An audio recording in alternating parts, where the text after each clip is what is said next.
will you tell us what you want? Snapshots from the Citadel. Right. Okay. Nothing terribly consistent. I'd appreciate it, yes. Or we can show it now and then we won't have to carry it around. Yeah. This is Halifax in 1832. And you can see a number of familiar landmarks here. Here's the round church, of course. And over here is St. Paul's and the Basilica and St. Matthew's Church. And this I've not identified. Can anybody identify that one for me? I don't think it's a church.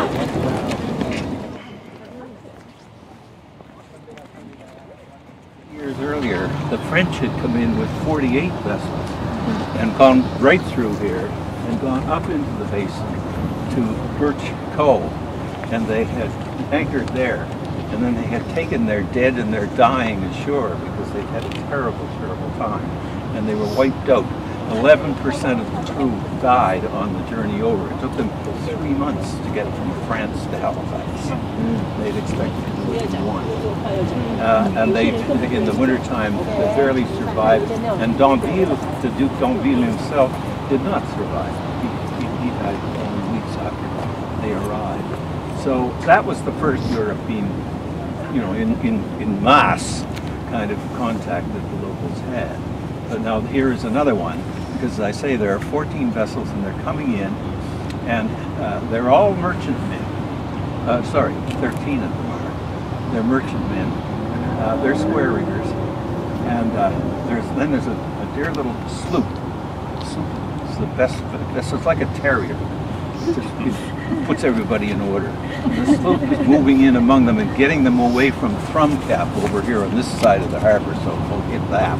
And it's saying to avoid what we now call Sleepy Hollow under York Redoubt, because there you lose all wind power. So he brings them in, and they do anchor inside George's Island. In fact, they all anchor right off here. Now, that's the scene. There are aboard. There are slightly over 3,000 men and women, and about another 800 hands for the ships. So you've got about 4,000 people suddenly appearing unannounced in this site. And the question is, why in the name of God are they coming here? Well, D'Anville had his purpose. This is the land that God gave him. D'Anville had his purpose. He was coming to assemble a force that would attack Annapolis Royal and retrieve it from the hands of the British. He ultimately sent 9 ships down, and they were decimated getting around beyond Yarmouth. They never did reach Annapolis Royal, so he simply turned tail. Well, his successor turned tail and said, "Oh, we're going back to France." But the British were more persistent, and partly because of the strength of the leader of the expedition, Lord Cornwallis. And Colonel Cornwallis was a man of enormous strength and power of mind. He was a man of enormous weakness of body. He had serious physical problems all through his career. But he always triumphed over them, had that kind of mentality. And so what he is leading is, in fact, a unique event in British imperial history. Halifax is the only colony ever to be established directly by the British government. All other colonies were formed by people who are escaping religious persecution, or they're merchants, Walter Raleigh going for tobacco and so on. But this is the only one in which the imperial government itself does the job. And it was organized by a special branch under the Secretary of State's office called the Board of Trade. Now that's not like our Board of Trade. It's not promotional for the local merchants. The Board of Trade and Plantations. And this would be a new plantation. And so the Board of Trade sends out this, or begins to form the idea of sending this group out. And the 2 chief organizers, as I say, there are 2, One is Lord Cornwallis, and we'll do more in a moment. He's a rising star in army circles. And the other, who's not given much attention in the history books, is a man named John Dick or Dyke, D-Y-C-K. He is Dutch. He's from Rotterdam. And in fact, he specializes, he's an entrepreneur specializing in transportation of people and goods. And he's been chosen for that kind of expertise. He's also been chosen because he's a Huguenot. Now, why is it important that he is a French Calvinist or a Dutch Calvinist in his case? Anybody know? British are also Catholic. Yeah, well, yes. Yeah. Because who are the inhabitants of peninsular Nova Scotia? Yeah. The Acadians. And so the idea was to bring a body of people out who could gradually work their way along the coast and infiltrate and ultimately intermarry with the Acadians. Because remember, the Acadians are not Quebecois, and they're proud of it. They do not want, I mean, it's still part of the mentality. They're not part of Quebecois society. They don't recognize the term New France. And indeed, they've seen every evidence that Quebec, representing the crown, is not interested to protect their interests. They've been suffering. And so it's considered that they would be prone to being infiltrated and making their association with fellow Protestants, fellow Huguenots.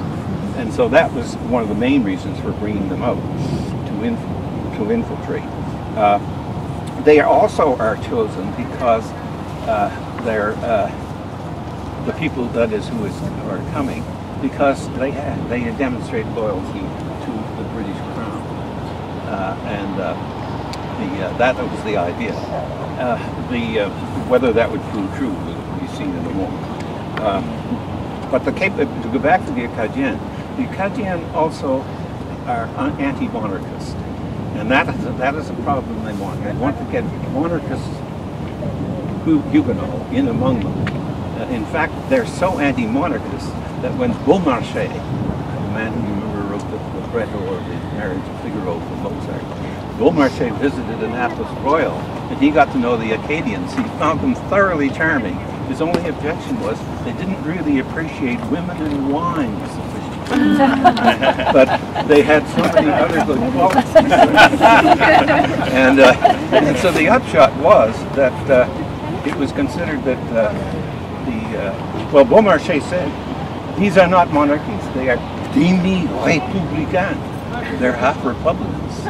So again, you see, they thought it would be easy to bring the Acadians into the British orbit because they are already halfway out of the French orbit. Okay?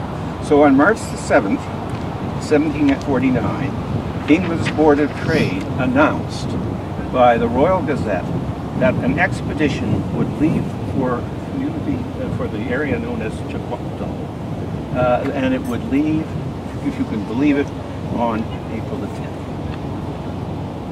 March the 7th to April the 10th for a merchant, for a farmer, for a town's tradesman, to sell all they had, to take all their goods, everything out, and be aboard ship on April 10th. It's an impossible proposition. And so meantime, John Dyke is being persuaded in Rotterdam to try and round up Huguenots in France itself. But there isn't much time to get them over for that meeting. And so it seems inconceivable that can possibly make it. Now let's look at Cornwallis, who's an interesting bloke. Now Cornwallis, here's where Cornwallis comes in. Cornwallis is a firm-minded soldier. That's all he knows is soldiering. And he has been a soldier with one of the most infamous soldiers in Britain at the time, the Duke of York, otherwise known as the Butcher of Cumberland, who was, of course, of European stock. And he has fought at his side at the Battle of Culloden, when the racial cleansing of the Highlands was taking place, and which is succeeded by a mopping up of the Glens, and he was on that as well. So you can hardly expect Cornwallis to be particularly sympathetic to Mi'kmaq or anybody else, if they get in his way. So I'm not excusing him. I'm trying only to explain it. This is a tough-minded man who has to be extra tough because he knows that he has this physical weakness and he has to hide it by being particularly aggressive throughout his career. And he always is. And this results in his moving up pretty quickly. But the difficulty is that he is faced with a most polyglot group when he actually gets there, the people who have come. Because the new town offered almost no promise to people who were all townsfolk. They were all townsfolk. The fact is that there wasn't a farmer among them.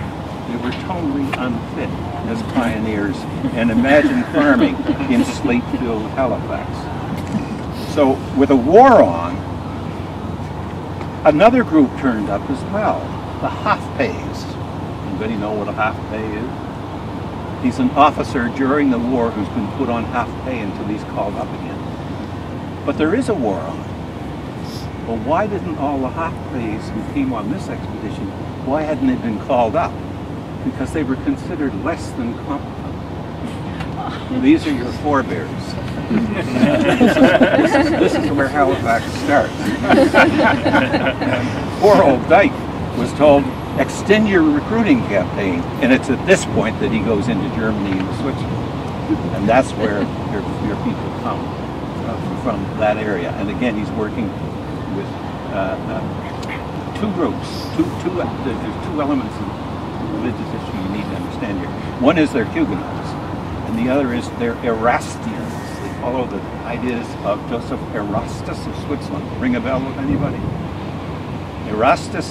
Erastianism says that in all things, the church takes precedence. There's a Latin phrase, cuius regio, eius religio. Whatever the religion of the prince, so it is my religion. If you want to change your religion, you better move to another community under a different prince. They offer the entire cost of carrying families from Central Europe right here to Halifax. And they provide them with 3 years of subsidy, all tools, all seeds, for 3 years. So they have a much better chance. But of course, some of them are so, remember, this is the time of the agrarian revolution in Central Europe. It hasn't yet hit the turn of pounds in Britain or in Scotland, but it is in Europe, and Germans are ahead.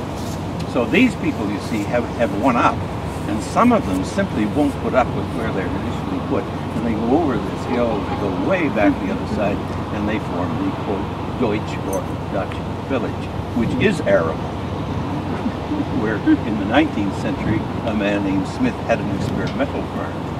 So that's the origins of the Dutch village. It's Joseph Howe Drive now? Yes, yes, exactly.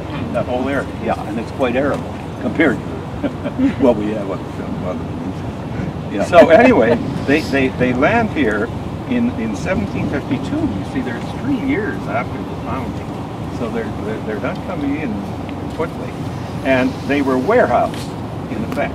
The authorities weren't even ready for them yet, and they warehoused them on 2 little muddy lanes that they'd send a couple of horses up with a rake, and they called one lane Butchington Street and the other Bloodstick Street, and that's where they were first settled, on those 2 funny little lanes. And they set them up with a little tiny church, which we call the Old Dutch Church, and you can see some of the original tombstones there. Now, Cornwallis finally gave up. He couldn't handle it. It was too much for his health. And he went home, and he was succeeded by the man who had been his lieutenant, a man whose name was Peregrine Thomas Hobson. He only stayed about 2 years, but he proved himself worth his weight in gold. He was really just another good civil servant. But given leadership, he took it. And he was the one who arranged the organization of the Germans into 3 groups. One would go to Lunenburg town, one would go to Mahone Bay, and one would go to Citadel. And that's why you get the dukes in Citadel, and the buyers in Citadel, and so on. They all come from that same group. But the largest group, of course, lived at Lunenburg and at Mahone Bay. And those who are from Mahone Bay tend more to have come from French-speaking areas of Switzerland those who come from the other come from Germany or German sections of Holland. They're brilliant in their accommodation. But on the other hand, they will remain loyal to Britain. They could not vote for 7 years. So they're completely dependent on Halifax holding them in their pocket. Well, now, meantime, Cornwallis was responding to the French incited Mi'kmaq, and they were. The French were certainly inciting the Mi'kmaq to attacks, and there were minor attacks. And of course, there was the so-called massacre of Dartmouth and so on. But Cornwallis comes out, and it is true. Daniel Paul tells us that he did proclaim that you should have the right of scalping and so on. And indeed, Cornwallis did authorize the scalping of several men. So he earned a bad name. I'm not going to defend him. I don't think we should be changing the names of buildings because of it. But he was a bad man in that sense. But then after all, what the hell would you expect of somebody who was mopping up the Glens a few years back? Didn't think of anything else but racial cleansing of the island. Governor Hopson, who succeeded him, tried much harder, and he settled a treaty giving the natives hunting rights, and that improved, and he generally improved relations with the basin. But this comes back to what kind of a man Cornwallis was, and his association with Vauban, the great believer in citadels. And so he decides, no, I want it on the slopes of this hill, which, by the way, was 35 feet higher then than it is. In 1869, they took 35 feet off the top of the Citadel in order to build a much bigger fortress than they could otherwise.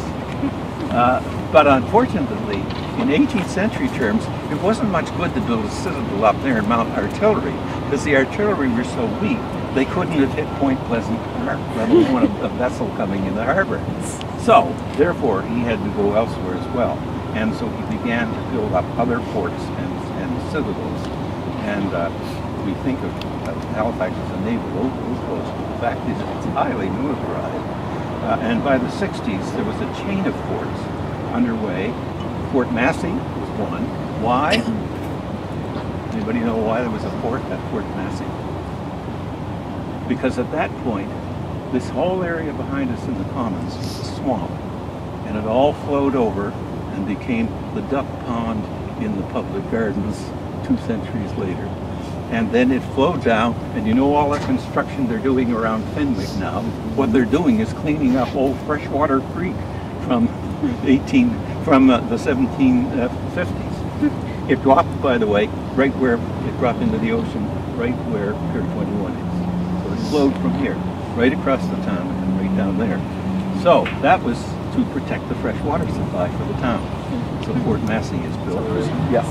So presumably the main draw to this area was the harbor. Oh, absolutely, absolutely. It's all harbor. Yeah. But as I say, then we have to protect it. Yeah. So they start this series of so that's the first one. Then they build several batteries around Point Pleasant Park. Ultimately, in the 19th century, they built Fort Edward, which is the round one that you see there. And they also built one over protecting the Arm in the park. And they also built on George's Island, and they built one on McNabb's Island that was called Fort Charlotte. And they built one at Bedford called Fort Sackville, right at the mouth of the Sackville River. And then years later, in 1793, another 30 years, they built one at York Redoubt. And by this time, they've got cannon that can handle it, and they know that the ships that are coming in have too, so they have to mount heavy guns out there. They actually had the original guns at Fort Redoubt there in 1939. They took two 12-inch out, they left two 6-inch in. And they were all 19th century 6-inch, but they would have cleaned up any sub. So they left them there. Well then, in the 1780s, in a later war with France, it's nothing but war with France, of course, to get in before the monitor. And of course, during the War of 1812, which Central Canada was celebrated at our expense under the present Prime Minister.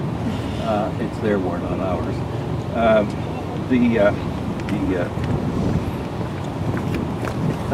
government provided a new battery at Chain Rock. Which now, does anybody know where Chain Rock is? That's where the polar bear swim often takes place. Just as you enter the park, on the other side, right? You go way down past Pine Hill, and you go right down almost to the shoreline, and you take a shortcut in between two houses, and you will find Chain Rock right there. Does anybody know what Chain Rock stands for? What's the significance of it? Precisely. It's called a slab raid in Gaelic. A slab raid is a floating barrier. And so if you go down there and and do as I've done, part the bushes enough, you will find two large eyeballs still in the rocks there. And those were those eyeballs that were attached and went right across the arm, and you will find similar on the other side. And they were all designed by my wife's great-great-great-grandfather, whose name was Rod McKay, and he was a Scottish armourer, and he came on the Hector, and he came down from Pictou, and he was the chief of the armament shop at the Naval Dockyard.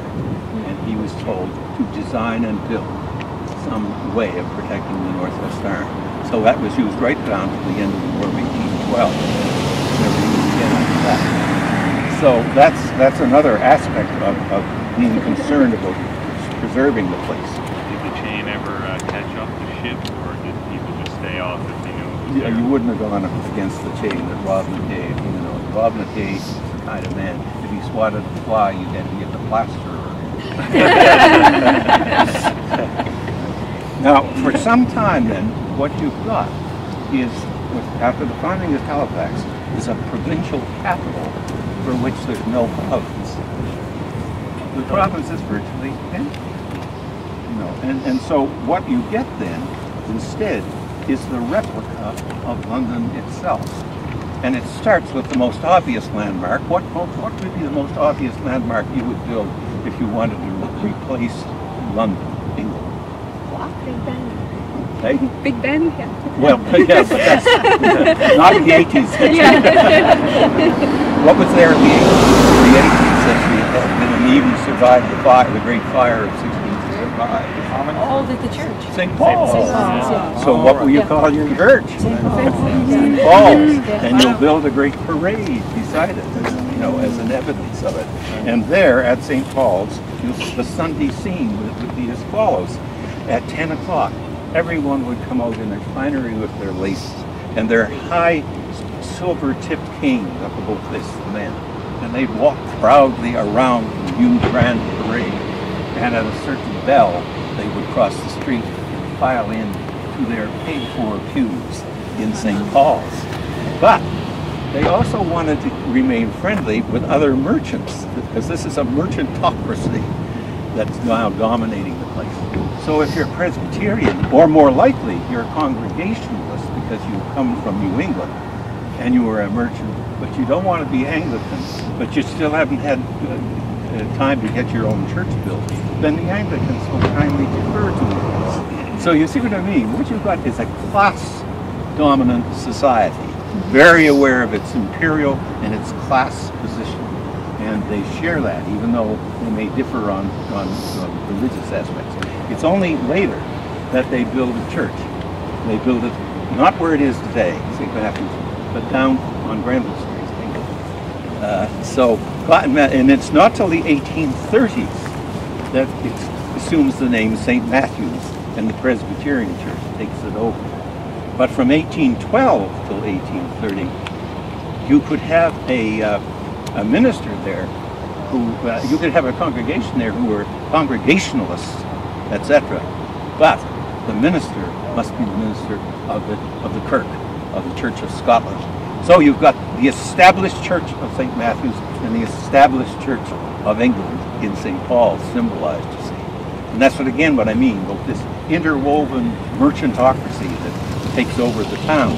But then you see, it starts to act as a sort of imperium in imperio, because it regards itself as London does to it, so it does to Pictou to Yarmouth and to everyone else. So it becomes the imperial center. So you've got two kinds of imperial mentality both working at the same time. And there's a few ructions that develop out of that.